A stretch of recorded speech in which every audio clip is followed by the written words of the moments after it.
from the mangrove to the temperate in the north, up the mountains of Budu.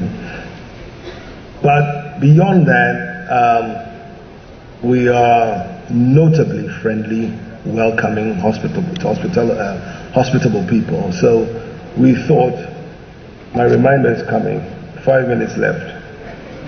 We'll take a vote. If they want me to sit down, then I'll sit down. That's a strange type of democracy.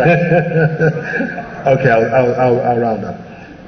And we decided that the first thing that hit us was that here we were stigmatized by the HIV prevalence in the States.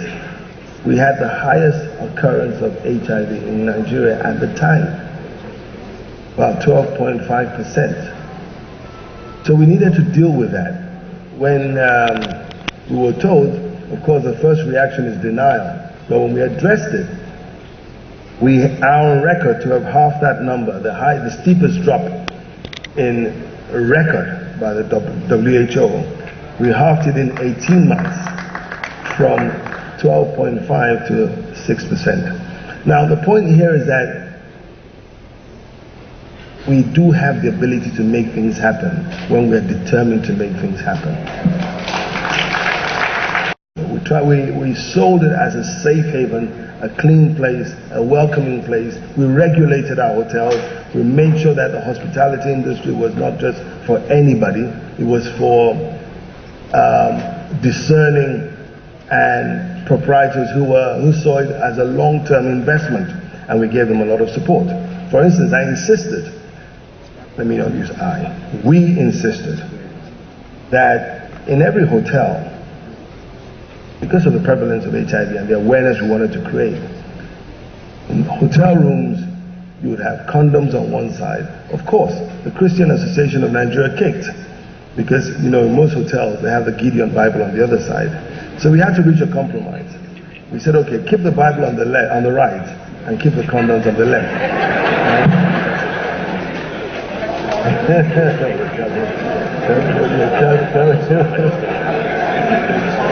Honorable Minister, thank you. The Minister has given me 10 more minutes.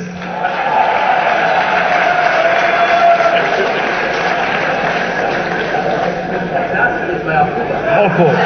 I beg your pardon, of course. He didn't override him. He concurred with him. Absolutely. So the compromise, we kept the Bible on the right and the condoms to the left. But any hotel that failed to have a condom in the rooms, and it wasn't, the CAN said we were promoting promiscuity and all that. We said no, we're promoting realism. Any hotel that didn't will shut down the hotel and you'll pay about ₦1 million to reopen. And so we became the largest market for condoms in Nigeria.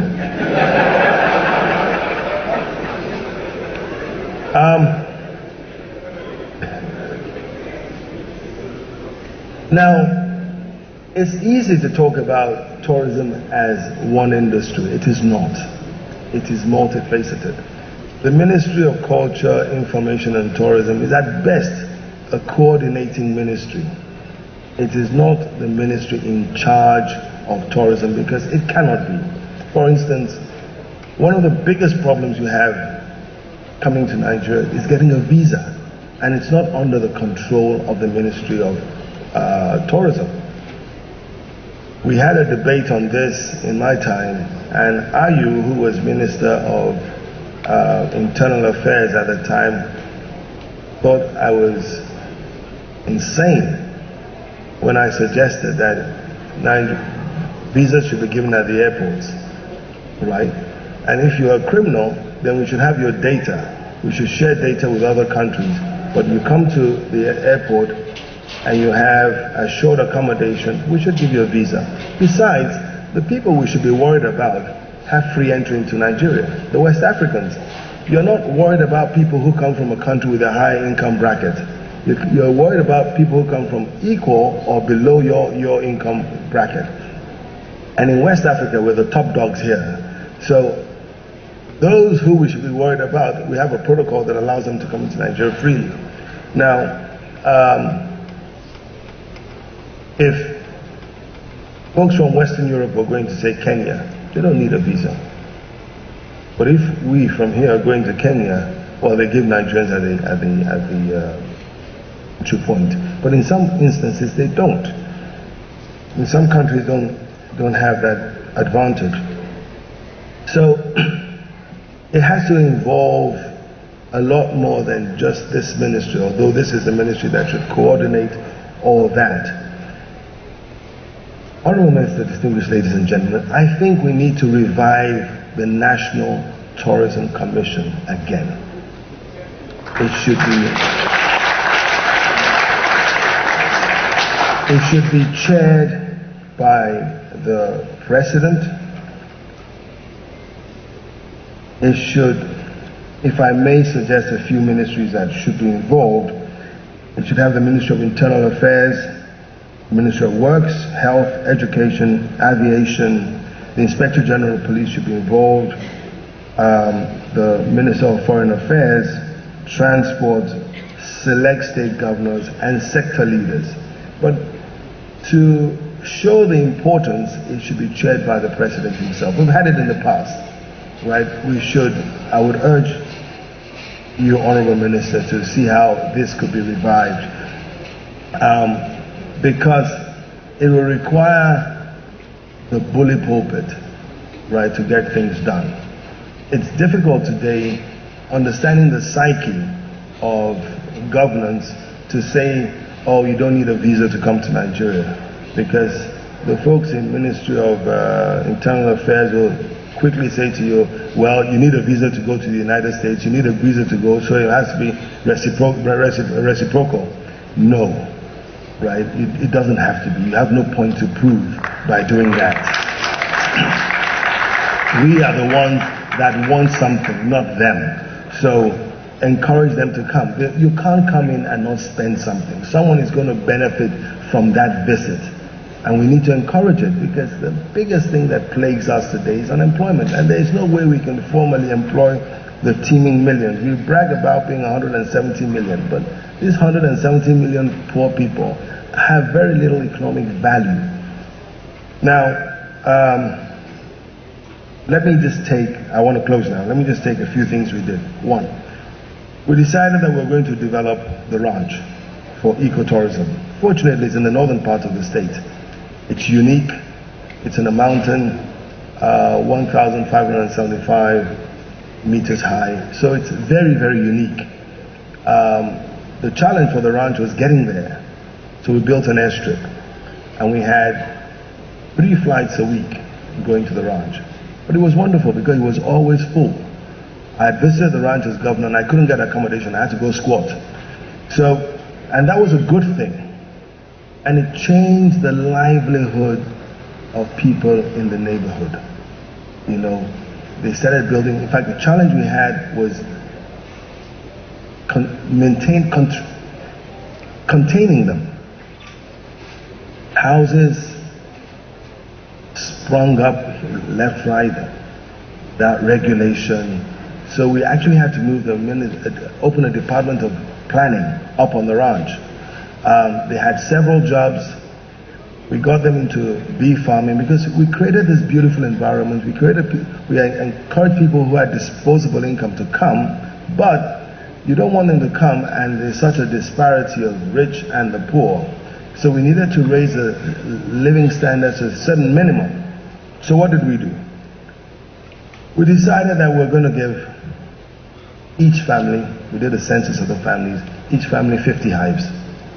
And go to the valley, up on the mountains, protect your hives for 3 months, harvest it, bring it back to the honey factory, right?